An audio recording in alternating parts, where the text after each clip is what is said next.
In the first of our two-part end-of-year review, we talk about the great guests we've had on the podcast in 2021. Yes, 28 guests in all. Amazing. We chat about all of our episode highlights. And check out our social media accounts for some extra engagement and stuff. At Whisky and Things Podcast on Instagram and at Whisky and Things on Facebook and Twitter. And do us a favour and give us a rating or review or subscribe on your podcast platform. Apparently you can rate us on Spotify now. No idea how. I think it's something to do with 3 dots. Anyway. Couldn't find it earlier. I didn't look. I'll be honest. I didn't look. It's only on a few people's phones at the moment. They're rolling it out. If you're special, then rate us on Spotify. Yeah. Thanks.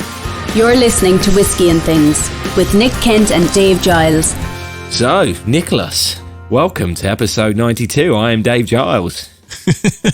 Dave, also welcome to episode 92. I'm Nick Kent. That was a weird way of starting, wasn't it? I got distracted, I'm not going to lie. He's got distracted. I got distracted by this whiskey, which I've just opened up. Let me tell you about it, Nick. Oh, go on. It's come in my advent calendar this year. Tullamore Dew. DW. XO Caribbean Cask Finish. XO? It says XO Caribbean Rum Cask Finish. Oh. 43%. I'm intrigued. I am intrigued. I don't think we've done a Caribbean cask finish from Ireland, have we? So not from Ireland. We've had the wow, funny you should say that. It was actually the Glenlivet was the first whiskey we did in 2021. Did you plan that, David? I didn't. But we're talking about whiskies in the next episode. Today we're talking about our wonderful guests. What are you drinking though, Nick? What are you going to be drinking while we're doing this? I hadn't decided yet. Oh, I mean, you've got your whole bar there to select from, haven't you? So I have. I was thinking, yeah. Are you going to do Ip Dip Do? No. Do you remember the end of the whiskey show? I do. Dave Worthington kind of just handed me a bottle. I remember. It was that Boutique Company single malt English whiskey Cotswolds 3-year batch 1. I decanted it into this bottle, so I didn't, because there wasn't much left. But this is there. It's 50.4. I think it's like either a single cask or a 2 cask marriage. I think it's a single cask of a Cotswolds distillery. So I thought I might just try that because I haven't tried it yet. I kind of, got it back and why not? Decanted. Why not? Put it in my Whisky and Things. You got enough for 2 there as well. If you have it now, you can have it again later. Yeah, it's enough there. There we go. In my Whisky and Things Glencairn, make sure whiskey tastes 20% better. Scientifically proven. It is scientifically proven. I don't know who by, but doesn't seem to matter. You can just make that claim these days, can't you? You can. You can claim anything these days. Hey, someone bought one this week, didn't you? Did you see that? I did. It's posted. It's amazing. posted. Oh, it's gone. Wherever you are, I know who you are. I know who you are. I know you are. Thank you for buying our Glencairn. If anyone else would like one, I think we've got a couple left. We do. They're on the old website. Here. We've got some. Well, that smells very nice. Hey, Dave, my Bimber Club 2nd edition turned up. Oh, yeah. Tell me more. Orange tube. Orange tube.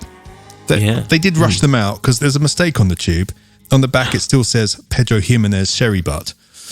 As one. Well, that's not what this is. It's not what that is. It's the orange wine, Vino de Naranja cask. That's the whole deal with this one. First fill bourbon barrels, but yeah, they've rushed it a bit, and they've admitted they rushed it a bit. They didn't have time to send people their actual membership number, bottle numbers, as well. So I've ended up with somebody else's bottle number. What number did you end up with? Yeah, if this is yours, everyone, or anyone. And you've got mine. I've got it. Number 1388. If you're Bimber number 1388, I have your bottle of whiskey. I'm hoping you, Dave, have mine in some. That would be amazing, wouldn't it? Some sort of miracle. If you have mine, what is my number? 2 after mine, I think. Doing an appeal. Doing an appeal. I like this. What have we got? If you have bottle number 1140, I was quite close. It's only a couple hundred off. Just a couple grand hundred. Scheme of things. 1140. If you have that, then and you would like to trade another full bottle of somebody else's number, yes. then let me know. You're not. Yeah. All right. You've probably opened it. But anyway. Yeah, I guess it's you haven't worth opened a go, it yet, isn't then. it? I was surprised that people weren't kicking off a bit more, actually, in the Bimber. About threads. the tubes or about the numbers? I don't think no one's I haven't seen anyone notice the tube. It's the first thing I noticed. I was like, Pedro Jimenez. This isn't a Pedro Jimenez. But no, the bottle number. But hopefully everyone's chilled out a bit after getting told to chill out a bit. Essentially. I think there's a valid complaint to be made about the tube, though. That's pretty poor, in my opinion, when you're spending 70 quid on a bottle of whiskey. Yeah, I know why they've done it. You know how many times I double check when I'm doing like your artwork and stuff and go over stuff? Oh, yeah, absolutely. Mistakes are easy to make. That's a fairly big one. Yeah, it's, they've taken the preset or the net from the last bottling and they've just altered it but forgotten to change that's like the first thing I would do is change the actual one of the titles of the casks. At least they changed the colour. Yeah. Anyway, hopefully we'll get to taste this at some point when you get back, and we'll let everyone else review it first, as normal. You know, where's Jeff Whiskey or Vin PF? They'll review it first, and then we'll do it about 6 months later when no one gives a crap. Yeah, exactly. New jam drinker. They've probably already done it. We'll just do it later on when no one cares anymore. And you can't buy a bottle of it anymore. Exactly. Classic Whisky and Things. That's what we're known for. Absolutely. Late to the party. What's the point in being hipsters about it? Yeah, we'll do it in our own good time, thanks. We'll do it in our own good time. Exactly. All good things come to those who wait, as someone once said.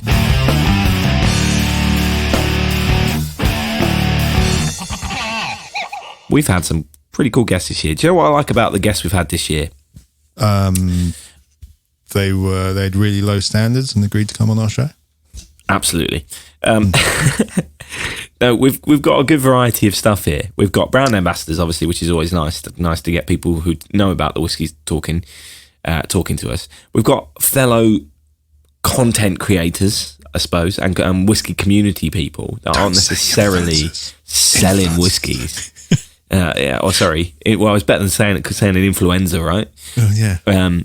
And we've still got a couple of just mates, which is great. Yeah. Mates coming on talking about stuff, but we've got some odd things in here as well. I think, like when you think we had a board game person come on, and we had someone who does a raffle come on. We've had an author. Yeah, exactly. We had filmmaker, right? So yes, director Greg Swartz. He was our first guest of the year. I think a good mix. It's been 28 guests. That's pretty good going, I think. It's difficult to when you get retrospective about this. You don't want to be offensive to anyone. No. We're not picking favourites here. If we're talking about people, we're not picking favourites. We're kind of I am going to pick favourites, but I think they're all great. My point is, I think everyone's been really great and brought something to the table. Yeah. I've enjoyed every interview we've done, but there are standout moments for me. Right, and for me, the episode we did with Sam and Dave. Oh yeah, I'm a soul man. I can't believe we didn't make that joke. Well, hopefully they might. If they agree to come back on, you can do it. They'll make it again. But with Sam and Dave of the Boutique Whiskey Company, that was probably my favourite interview we did. Yeah, personally, it was. It was a good little chat. It was a good chat. Yeah, exactly. It was just a chat about whiskey and about things, and I feel like we tackled subjects, and I enjoyed it. I really enjoyed that chat. Yeah, it was my kind of chat. It was my kind of like I just felt like we could have been in a pub having a chat with them, and I loved that. It didn't feel as much of an interview as just a chat with good people.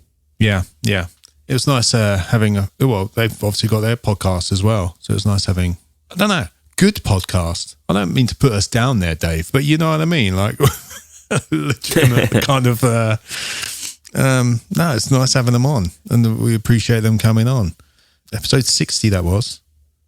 What did we drink? Oh, we had we'll talk about that later. But yeah, we had the Tasmanian rye, didn't we? That's good. Absolutely, we did. See, it's interesting though, isn't it? Because when you look at the list of guests we had, we've got some great moments on there, but you can't overestimate, Nick, how big of a moment it was when we were big in China. Oh yeah, I mean that was huge for us. I know that was a game changer. We didn't earn a single penny from it, but it was an absolute game changer for us for a few weeks. We actually felt like we were superstars. And it gave us false hope as well, didn't it? That we could actually be successful. I did, mate. I thought, things have changed. Where did they go? Where did they go? That's what I want to know. I know. Just a certain amount of people, like maybe 10, I don't know how many people, like a whiskey club in China. Basically, we had Chanel Liquori of Elixir Distillers on, episode 58. And then that week just exploded. Blew up. Absolutely exploded. Coincidentally, it was in the first, China. Yeah, but it was the first episode as well where I put our guest's photo on the thumbnail. So we thought maybe that's it. Maybe just because I haven't been putting the picture on the thumbnail, then that's happened. Then we kind of centered into the fact that it was in China. We're like, what's happened here? And we don't know. We still don't know. We still don't know. But it was fun. It was fun. I just remembered that, like, normally when you upload a podcast, this is behind the scenes podcasting things. But when you upload a podcast, you get fairly accurate live updates of how many people are listening every hour. And obviously, day one of the podcast is when it's at its highest. When you put your new podcast out, that first day is at its peak. Second day is fairly decent, and then it lowers off for the rest of the week, and you get little spikes depending on what's happening, or maybe if someone's decided to have a binge. But I think it was day 3 of that week, I went on to it, and for some reason it looked just crazy. And I sent Nick a message going, have you been on our analytics, Nick? He's like, no. It's like, something's happening and I'm not really sure. I'm not sure if it's just something going wrong with the software. But this is quite weird. And the next day it turned out it wasn't an error. It was all legit, but in China. Yeah, we found out. We were able to dig a little deeper. Big. Yeah. And it went on with a couple of weeks. It petered off. It was a couple of weeks. So yeah, if there's like, I don't know, some expats or something, or people learning English decided to pick on our podcast for a bit, maybe. Good they luck. learned really good English from us, didn't they? You've learned some, I don't know. It's just a shame. It's just a shame it wasn't the episode where you said about your Chardonnay-ness. Oh, mate. That's all over Denmark now, I think, after a couple of weeks ago, after we had Jess Moscard on. Oh, let's be honest. That interview with Nicky and Anthony, that was on their thing, though, wasn't it? That we did that on theirs, but we brought it back to show people on ours. Oh my god! Was it that one? Was it actually when they were on the show, or was it when we were talking on their when we went on Certified Originals on there? It was on the Certified. Yeah, it was on. Yeah, it wasn't actually on the show. No. Yeah. We did the first Bimber with them, and I think something else. Then the actual when we did the Langaton was when we did the board game. Dave Beck. Oh yes, that was episode 68. That's when we had. That's when we actually did the. And in fairness, Nick, I think we didn't. I don't think we did. We hyped ourselves enough about what we did for that board game. Mate, he's made millions. He came on our podcast, and then he launched his Kickstarter, and it kicked off. It kicked off for him, and if it wasn't for us, yeah, I don't think it would have. I know. I think exactly it. I mean, didn't he smash his Kickstarter target in like 30 minutes or something like that? Something like that, yeah. It's crazy. Yeah. Well done. We've not heard from him since, Dave. Well done, Dave Beck. You're listening to Whisky and Things. But Nick, sorry, I'm going to jump in again here. I also think it's good that we've covered some topics. Like, if you think with Annabelle Thomas of Nutneen, we did that on Earth Day, and we covered the whole about sustainability, and it's something we've come back to with other people for sure. But we covered that topic, and we got a good guest on to talk about that. And I think about how also with Nick Morgan and also with Jake from the Whiskey Baron, we covered I think we went in depth detail about investments in whiskey casks. Yes, and with Mark Littler as well. Sorry, Mark Littler, rather than Nick Morgan. We did talk about it with Nick Morgan as well a little bit, didn't we? Tiny bit, yeah. But the Mark Littler show, Mark Littler was a lot about that. Yeah. And you think about it in those terms, like where compared to where we were this time last year, where we didn't know what we were on about, and we wouldn't have known who to ask to talk about those kind of things, or nor us be able to join in those conversations with any kind of knowledge at all.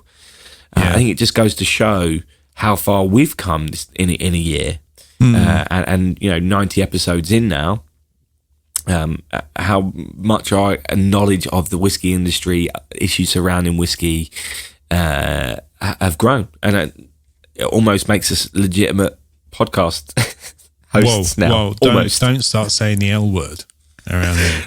Oh, sorry. No time. Please don't. No time for that. Don't. No place for that. No, that's just scary to me, saying the L word. Can't believe you're throwing the L word around, Dave. Absolutely not. Who else we had on? Well, I'm looking through. Oh yeah, we started off with Greg Swartz, director of Water of Life, 44. That was our first guest of the year, and that feels like yesterday. It does. I mean, that's crazy. Was that the first one of the year? We did that in January. Yeah. That doesn't seem right. No, it doesn't seem right. Other ones that seem really recent as well, like Nikki and Anthony, New Jam Drinker. Like 59. Episode 59 is 78. 59 was in May. So it was my birthday when we recorded that. I remember that. Oh, and yeah. then 78. Still seems like yesterday though, doesn't it? May feels like yesterday. It does feel like yesterday. But Nick, there's probably, although I mentioned that the Dave and Sam coming on is my personal highlight conversation we had. The best day we had was... Oh, it's got to be Cotswolds Distillery, Absolutely. Right? Absolutely. Yeah. Yes. What a day that was. Yeah. We went to a distillery. Yeah, that was kind of one of the plans since we started this. We've only done it episode twice. 80 and 85. Yeah, we've done Bimber and them. We haven't made it out of the country yet. But one day, Nick. One of these days. I just need to go 3 hours north and I can get to Edinburgh or Glasgow. We'll be working something out with that soon. Yes, absolutely. He says, but yeah, 85 and 80 were great. We tried all the whiskies from Cotswolds. But again, wasn't it great going to a distillery and knowing what we were looking at before we were looking at it? How do you mean? Like when we went into the room where it was distilled, we knew the different parts. We knew the process. Oh yeah. Which I wouldn't have done when we started this podcast. That's my point. You know what an Uji is now, Dave. An Uji. Yeah. Oh, exactly. What a fine set of Ujis you got there. Exactly. But that was just such a great day to go there and feel like we could ask the right questions. And that conversation was, again, that was such a good conversation. And I think it does make a difference being in the room with someone compared to doing it on Zoom. Oh, it does. Yeah. That was, I know we got a bit drunk and the second episode is perhaps a bit ranty on my part, but... well, you were ranty, but at least you weren't slurry. I was slurry. I don't think you were as bad as you made out. Yeah, definitely. But yeah, not. we've done like 8 whiskies, so forgive us, and you're welcome, listeners. For entertaining you. Exactly. We were giving up a lot that day. Okay, we were giving up a lot. Yeah, it's nice, and I feel like we made friends with Rob and Connor in that, and also it cemented our relationship within. You know those. It's nice when we do that, same as when we went to the whiskey show and cementing some of those relationships we've made online and actually realising that this is a big old community in this whiskey world and we are beginning to fit in a little bit. We've got a little bit of a jigsaw piece that we are part of now. Hopefully. Yeah, it's got built in it now. And meet up with people more and go to more distilleries. And I want to join the whiskey club, Dave. Do you? Yeah, I do want to join the whiskey club. It's always been a financial thing for me.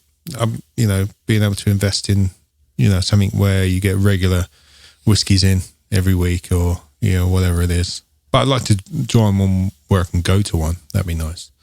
I think I've looked to like local ones, Manchester and stuff, and there's waiting lists all over the place. We'll see. Waiting list. We'll see. But then, we've got whiskey, we are Whisky and Things. We're a whiskey club. That's what this is. I don't know what I'm saying at the moment. I'm trying to make a positive. So other than the fact that you would like to go to some more distilleries next year, do you have any other dream guests or things you would like to talk about or topics you'd like to cover next year? Is there anything this year that's happened that you're like, I wish we'd covered that? Well, I would have. No, I don't know. I'd love to have a blender on.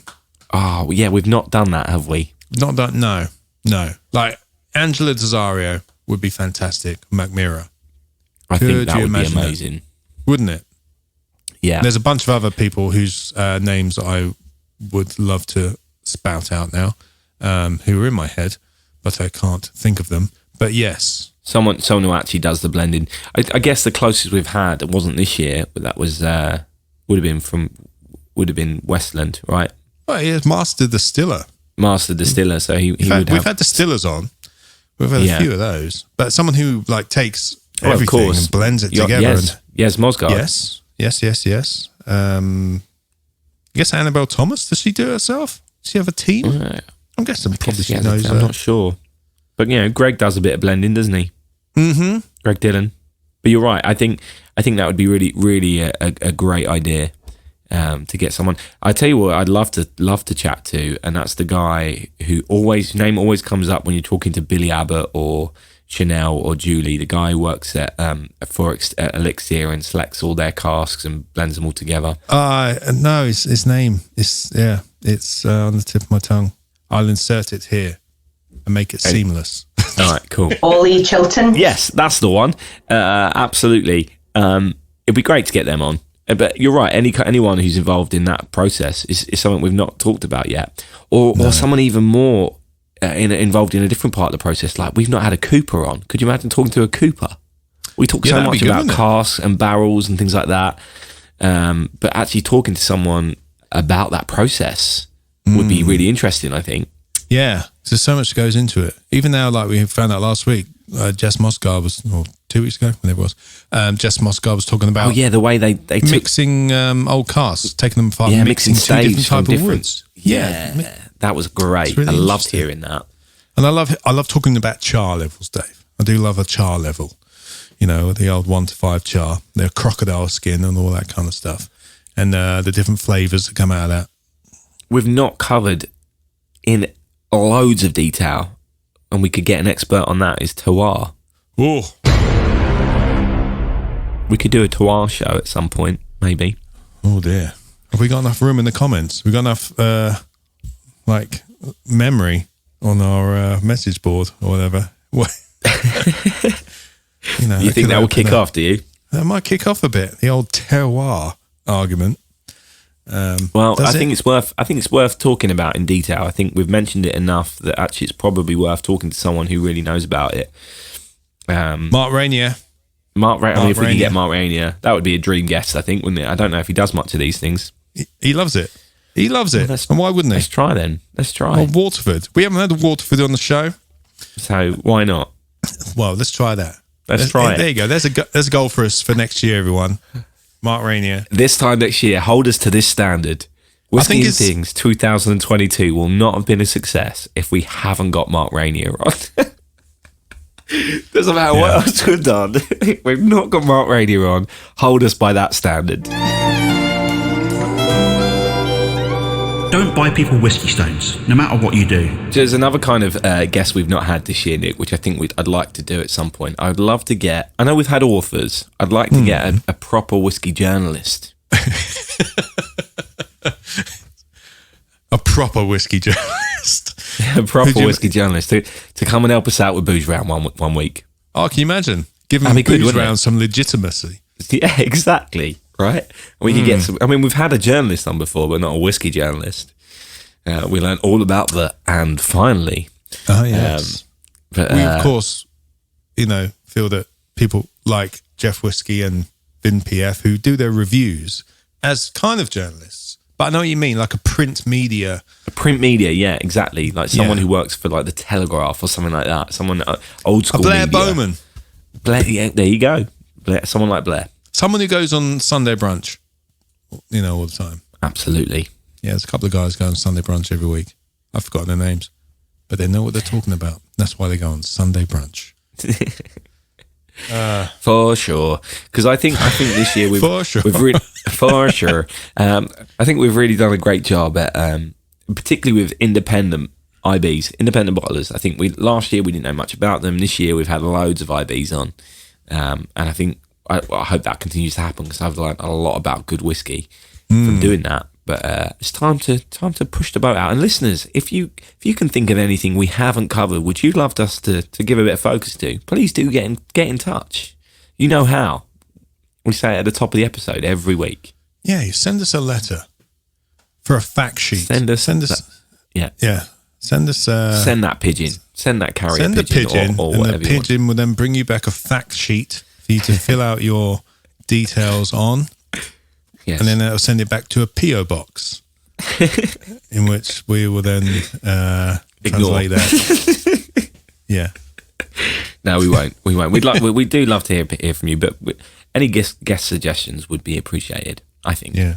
What other highlights we got here?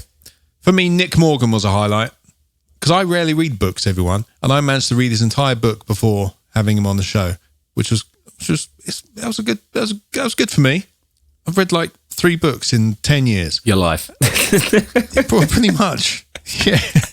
And before this year, the the last book I read was 2003, and it was Dave Grohl's biography. It was To and From College.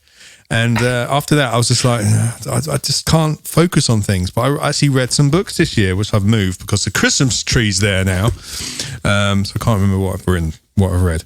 But yes, his book was one of those books, and it was great to talk to him about it. And I really enjoyed that interview because I'd done my research. So research, everyone. But that was fun. I was a bit annoyed I didn't get to see him at the whiskey show. We saw him; he was on stage, but then we were trying to kind of catch up with other people right at the end, and it was a bit of a rush. So I'm annoyed I didn't get to say hi in person. Yeah. But it's great having him on. Yeah, it'd be good to do a couple of more whiskey shows as well this year if we can. Get out to a few more events. Yes. I mean, there was one in Manchester this year, which I, again, just couldn't go to because of, I think I had a gig or something. You know, it was right down the road. Annoying. Yeah. Annoying. Yes. But alas, I'm sure it will happen, Nicholas. And what's the verdict on your whiskey there, Nick? That was lovely. I'm going to pour.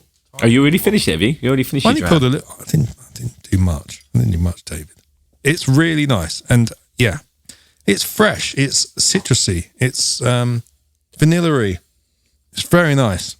I'm not going to go into A-Bing it with other stuff. It's just really, really very nice. This was the Boutique Whiskey Company IB bottling of a Cotswolds. Just a single bottle. I think it was a single cask. 50.4%. And it was bottle 1090 of about 1700 odd. So yeah, that's probably 2 casks. I think they said when we went to Cotswolds, they'd only wanted 2 casks, wasn't it? Yeah, remember that's exactly what Rob said. Oh, absolutely lovely. The Tullamore Dew Caribbean cask finish was pretty good. I mean, it tasted like Irish whiskey, to be honest. With a slight sweet, like a sugary Irish whiskey, slightly bit more sugary. Not so much of the raisiny thing. I didn't pick out much of the raisiny, the kind of the fruity notes that you normally get. Got any pineapple in there or anything? No, it was more of just a sugary. You know, like when you've had something that's oversugared. Just that was what it feels like tea watered down with load of sugar. Oh, okay. Tea watered down with sugar. Tea with, you know what I mean? I didn't even register tea that. With too much sugar in. Oh yeah. Tea watered down with sugar. What the hell am I on about? And this is why we're so good at doing a drinks-based podcast. Yeah, it's going so well. It's going so well. It was tasty. I wouldn't necessarily buy a bottle of it, but in an advent calendar for a dram. Cheers. Thanks very much. Yeah, you know what I mean? And those Tullamore Dew, they're pretty good value, really. I think you can get them. You know, they're like the low 20s. You can get them for in Tesco's and stuff. So, but in fairness, and we'll talk about this more in the next thing. Since I've had Redbreast, I think, and not just Redbreast, there's a couple of Irish whiskies we've had this year which have excelled so much that Irish whiskey has to. I've got a different standard now from Irish whiskey, and that didn't hit the spot. If I'm honest, it was good. Yeah. I'm not saying it was bad. It just didn't hit the spot of the levels we know that Irish whiskey can get to. But I think more on that next week. And that's a good way, I think, of wrapping this episode up, Nick. What do you say? Yeah. Let's do a sting. Whiskey! So yeah, if you dear listeners, if you have any highlights of your own from this week year, please again let us know. Let us know who you've really enjoyed coming on, because maybe we'll ask them back. And some of them are coming back. We've got things in the pipeline. Some people are coming back. The ones we like. Pipeline. Love me a pipeline. I just want to say thank you to everyone who has come on. All the guests. Absolutely. Everyone's been absolutely fantastic, and it's we appreciate it, because we're just a little podcast, and we Apart try from and Danny ramble. Ruff, he's just. I don't know why we still do it, Nick. I don't know why. Well, I did it because I thought you liked to hang out with him. He's all right. He's all right. He's all right. He doesn't share his whiskey. He doesn't. His whiskey as well. All right, mate. Well, you've had your share. Talking of whiskey. Hey, get on Spotify, everyone, and give us a rating if you're special. If anyone can appreciate figure it. that out, do it, because it's We've a new had one. feature. We've had one. Someone's messaged us this week who's rated us, so it's there somewhere. Excellent. It's out there. So thank you. But there we go. Yes, It's on the three. You have to click the three dots when you're on the podcast page. You click on the three dots, and it apparently comes up there. Doesn't Does come it? up on mine yet. Oh, okay. Doesn't mean it doesn't happen, because it clearly does. But they're obviously rolling it out. But let's see if we can get more Spotify ratings and iTunes ratings, which we don't have many of. So Shh. We're big in China. sorry. Oh yeah, of course. Yeah. Yeah. Big in China. Anyway, big in China. Right. Keep those reviews coming in. Please keep pressing share. We appreciate Well, that all is your lovely. help. Yes, We'll we do. see you next week, where we talk more about whiskey. For our last show of the year. So our roundup, part 2 of our end of year extravaganza. I put the party lights on and everything. I saw. I did notice that. And you put your party shirt on. Is this? Okay. Fine. Anyway, cheers, everyone. Cheers. Thanks for coming. Whisky and Things has been brought to you by And Things.